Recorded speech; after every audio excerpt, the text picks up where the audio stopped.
Bonjour, je cherchais justement, c'est bon? Prêt pour y aller? Prêt. Eh ben c'est parti. Allez, je te suis. Quatrième candidat sous les feux de vos rampes et de vos questions, il s'appelle Ilyes Zaoui, il a 32 ans et il a un master, ça va vous intéresser, un master en informatique spécialité IA, intelligence augmentée, ou intelligence artificielle comme on veut. Il a fait ça à Caen, il a travaillé 7 ans chez Capgemini, le voilà aujourd'hui pour une nouvelle start-up. Ilyes, venez nous rejoindre, je vous en prie. Bonjour. Bonjour. Spécialité IA. Oui, c'était une spécialité IA. À Caen? C'était à Caen, oui, tout à fait. Université. À l'université de Caen, où c'était un master en informatique et on a fait beaucoup d'algorithmie, beaucoup d'intelligence artificielle, d'apprentissage. Et suite à ça, j'ai intégré Capgemini, donc j'ai quitté ma région pour aller à Paris. Et 7 ans plus tard, je retourne en Normandie avec ce projet que j'ai développé d'ailleurs pendant tout ce temps. Alors, voilà. On vous écoute, vous avez 3 minutes pour nous expliquer et nous convaincre. Eh bien, c'est parti. Donc, si j'ai fondé Conscience Robotics, c'est d'abord pour rendre les robots utiles pour la société civile, mais aussi pour le domaine professionnel. Comment se faire? On remarque de plus en plus de robots qui arrivent sur le marché, qui sont physiquement de plus en plus intéressants. Seulement, cette physique n'est pas exploitée. Donc, c'est là où nous, on intervient. On a créé une intelligence artificielle universelle qui peut s'installer sur tout type de robots. Ça peut être des bras robotisés, des humanoïdes, des drones volants, etc. Ce qui est intéressant, c'est qu'une fois qu'on l'installe, le robot tire profit de ses capacités physiques de lui-même. Et il va apprendre en continu.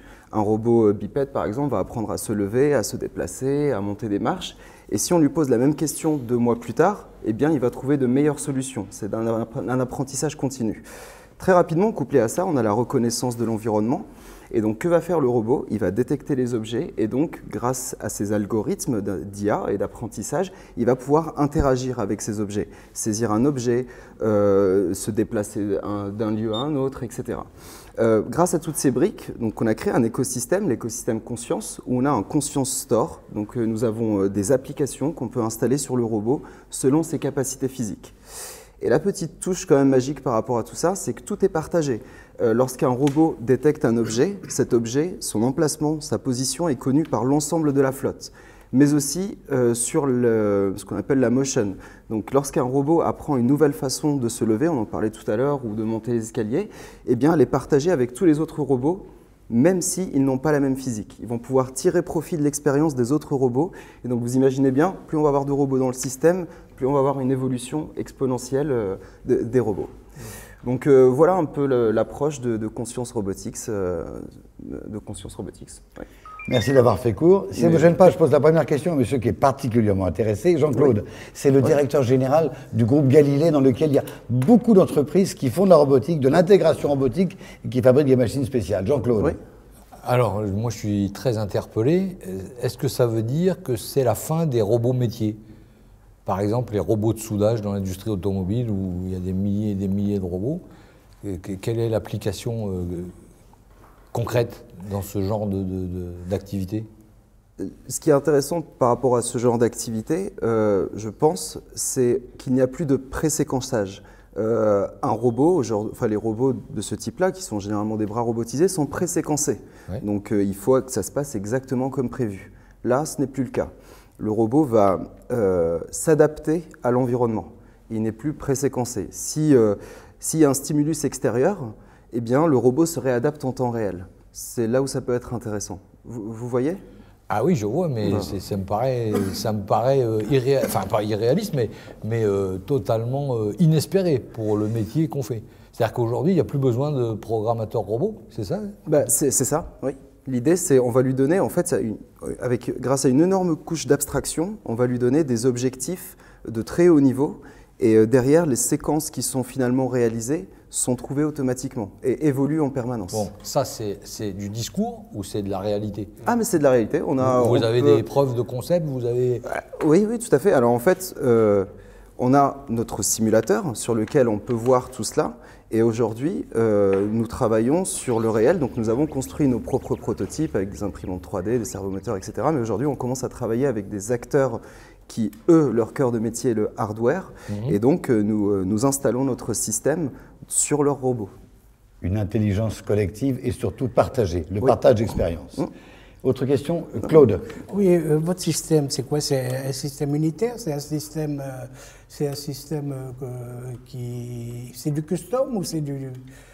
Tout est custom. Tout est custom. Les algorithmes... C'est pour ça que je vois effectivement qu'il y a des prix complètement différents, etc. D'accord. C'est nos propres algorithmes que nous avons développés nous-mêmes. Je parle pour la motion, hein, c'est-à-dire apprendre à se lever, à se déplacer, interagir avec l'environnement. Tous les algorithmes ont été développés par les équipes de Conscience Robotics. Moi j'ai deux questions. Oui. La première, est-ce que vous avez reçu un financement de la BPI? Et si oui, est-ce que c'est notre ami Olivier qui est derrière qui vous l'a fourni? Alors nous avons effectivement, notre premier soutien fut la bourse French Tech de BPI. D'ailleurs, C'est important, alors Christian, vous avez insisté, c'est important d'avoir le label du BPI? Ben, justement, moi je pense que c'est important Mais pour deux raisons. La première, parce que l'argent frais c'est toujours bien. Oui. Deux, et ça vous donne un label qui est très intéressant et qui est reconnu en fait par la communauté et l'écosystème, en fait, des startups en général. Et votre deuxième question? La deuxième question, en fait, quand un fabricant de robot fabrique ce robot en question, on est d'accord que en fait, la valeur ajoutée du robot par rapport aux autres existants, c'est ce qu'il y a dedans, oui ou non? Tout à fait. Bien. Alors, s'il va développer ce robot et qu'il veut le rendre différent des autres robots existants, il va essayer de développer aussi un OS pour son robot qui va correspondre effectivement aux souhaits qu'il a envie d'avoir effectivement et ce que doit faire le robot. Oui. Alors, comment on peut interpréter que vous allez intervenir à quel moment de la chaîne pour lui dire « Ah, stop, tu développes plus d'OS, tu développes plus d'intelligence, c'est nous qui allons le faire à ta place et on va avoir En fait, ton robot, c'est plus qu'un bras, c'est plus qu'un robot, on va dire, classique, qui avance, qui recule, machin. Mais nous, on va faire tout le reste. » C'est quand même un peu compliqué quand même pour quelqu'un qui a envie de concevoir un robot de H à Z, non? Oui. Eh bien, je vois très bien, mais en écoutant le marché, on remarque qu'il y a ce besoin. Qu'est-ce qu'on remarque? Généralement sur des chaînes de montage, par exemple, des entreprises ont déjà un bras robotisé qui fait des choses. Et en fait, nous, on nous interpelle parce qu'on nous dit écoutez, mon robot, il est super sympa, mon bras robotisé, il fait des choses intéressantes, mais je voudrais qu'il fasse plus. Vous voyez, et c'est là où on n'est plus du tout dans le domaine du hardware. Je pense qu'il y a deux domaines distincts. Il y a le hardware qui est très important et il y a le software, l'IA, que nous, on fournit. Et ce qui est intéressant, c'est que si on achète notre système, si demain le client change de bras, bah, ce n'est pas un problème. Vous voyez, l'IA s'adapte à la physique du robot. Donc si on lui a appris, par exemple, à souder certains éléments, etc., si on change de bras, eh bien, c'est toujours fonctionnel. Alors, on manque de temps. Il y a encore plein de questions techniques, j'imagine. Est-ce que ça répond Laure. à la question? Oui, du coup, moi, si j'ai créé mon propre robot avec un bras à 3 doigts et un autre à 5, est-ce qu'il pourra prendre des objets et faire la vaisselle? Oui, c'est ça. Il lui faudra un certain temps d'apprentissage. D'accord. Du coup, il risque de me casser des verres, par contre. Il pourra casser des verres dans un premier temps, mais souvenez-vous, il y a le retour d'expérience. C'est du deep learning, en fait. Il n'y a pas que ça, mais il y a du deep learning. Et d'autres avant lui ont fait les vaisselles, il apprendra les leçons des autres. Dernière question, de quoi avez-vous besoin? Aujourd'hui, nous sommes chez Normandie Incubation, nous sommes 9 et nous avons besoin de recruter, nous avons besoin d'aller vite.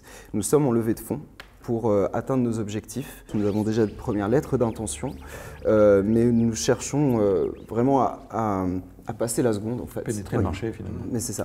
Donc, tenir les premiers clients.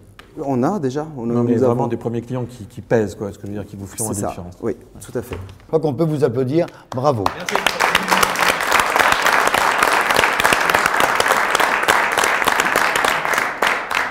Jean-Claude, je vois dubitatif. Non, pas dubitatif, scotché. Scotché. Si vraiment il a prouvé ça, il a fait un saut technologique, si c'est vrai, hein, si vraiment il y a du concret. Aujourd'hui, on en est à essayer de simplifier l'interface opérateur des robots existants. Là, il fait un saut, inimaginable. Bon, et bravo, quel que soit le langage. Quel que soit le robot, le langage, bravo. Christian? C'est l'OS universel des robots, ce qu'il est en train de créer, Oui. c'est ce qu'il est en train de nous dire. Donc en gros, finalement, personne ne peut arriver derrière si c'est lui qui prend le marché. Est-ce que c'est open source? Est-ce que c'est open data? Est-ce qu'on peut le partager? Parce que on parlait d'intelligence artificielle partagée. Là, ce qui est important, c'est qu'effectivement, tous les constructeurs ne vont pas dire forcément OK, quoi. Ah bah, clairement, Fabien. clairement l'opposition des constructeurs, ils vont vouloir tirer dans leur cours et ils ne voudront pas ouvrir, ils voudront avoir des systèmes propriétaires. Hein. Anne? Je rejoins en fait l'ensemble des membres du jury. Et effectivement, tu as raison, il faudra bien séparer en fait les OS au niveau sécurité, parce qu'après tu peux créer une armée s'ils échangent les uns avec les autres. iRobot. Ben oui. iRobot, on l'a vu. Ben oui. Un mot d'ordre collectif, révoltez-vous. Pareil, j'aurais bien posé plus de questions pour savoir vraiment ce qui leur tourne, à quel point c'est partagé. Est-ce que si moi j'apprends à faire la vaisselle, je pourrais du coup donner mon algorithme à d'autres gens pour casser moins de verre? Parce que le partage sera obligatoire. Il faut aller visiter la boîte. Oui. On manque un peu de détails techniques, savoir précisément comment ça marche.